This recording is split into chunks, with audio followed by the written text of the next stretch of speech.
موسیٰ نے کہا اے پروردگار، ان میں کا ایک شخص میرے ہاتھ سے قتل ہو چکا ہے، سو مجھے خوف ہے کہ وہ مجھ کو مار ڈالیں گے، اور ہارون جو میرا بھائی ہے اس کی زبان مجھ سے زیادہ فصیح ہے، تو اس کو میرے ساتھ مددگار بنا کر بھیج کہ میری تصدیق کرے، مجھے خوف ہے کہ وہ لوگ میری تکذیب کریں گے۔ فرمایا ہم تمہارے بھائی کے ذریعے تمہارے بازو کو مضبوط کریں گے اور تم دونوں کو غلبہ دیں گے، تو ہماری نشانیوں کے سبب وہ تم تک پہنچ نہ سکیں گے، تم دونوں اور جنہوں نے تمہاری پیروی کی وہی غالب رہیں گے۔ پھر جب موسیٰ ان کے پاس ہماری کھلی نشانیاں لے کر آئے تو وہ کہنے لگے کہ یہ تو جادو ہے جو اس نے بنا کھڑا کیا ہے، اور یہ باتیں ہم نے اپنے اگلے باپ دادا میں تو کبھی سنی نہیں۔ اور موسیٰ نے کہا کہ میرا پروردگار اس شخص کو خوب جانتا ہے جو اس کی طرف سے ہدایت لے کر آیا ہے اور جس کے لیے عاقبت کا گھر یعنی بہشت ہے، بے شک ظالم کامیاب نہیں ہوں گے۔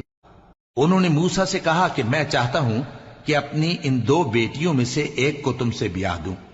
اس عہد پر کہ تم 8 برس میری خدمت کرو، پھر اگر 10 سال پورے کر دو تو وہ تمہاری طرف سے احسان ہوگا، اور میں تم پر تکلیف ڈالنی نہیں چاہتا، تم مجھے انشاءاللہ نیک لوگوں میں پاؤ گے۔ موسیٰ نے کہا کہ مجھ میں اور آپ میں یہ عہد پختہ ہوا، میں جو مدت چاہوں پوری کر دوں، پھر مجھ پر کوئی زیادتی نہ ہو، اور ہم جو معاہدہ کرتے ہیں اللہ اس پر گواہ ہے۔ پھر جب موسیٰ نے مدت پوری کر دی اور اپنے گھر کے لوگوں کو لے کر چلے تو طور کی طرف سے آگ دکھائی دی۔ وہ اپنے گھر والوں سے کہنے لگے کہ تم یہاں ٹھہرو، مجھے آگ نظر آئی ہے،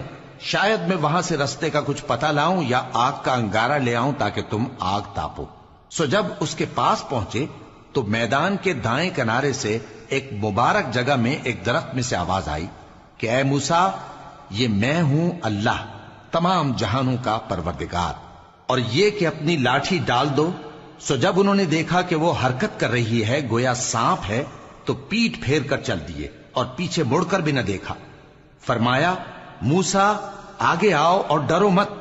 تم امن پانے والوں میں ہو، اپنا ہاتھ گریبان میں ڈالو تو بغیر کسی عیب کے سفید روشن ہو کر نکل آئے گا، اور خوف دور کرنے کی غرض سے اپنے بازو کو اپنی طرف یعنی سینے سے ملا لو،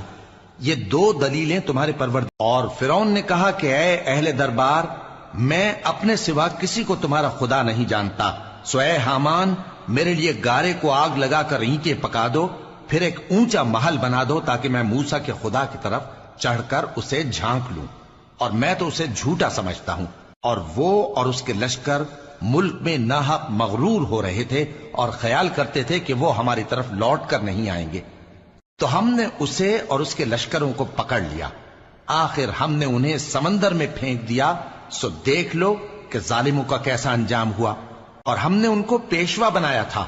وہ لوگوں کو دوزخ کی طرف بلاتے تھے، اور قیامت کے دن ان کی مدد نہیں کی جائے گی، اور اس دنیا میں ہم نے ان کے پیچھے لعنت لگا دی، اور وہ قیامت کے روز بھی بدحالوں میں ہوں گے۔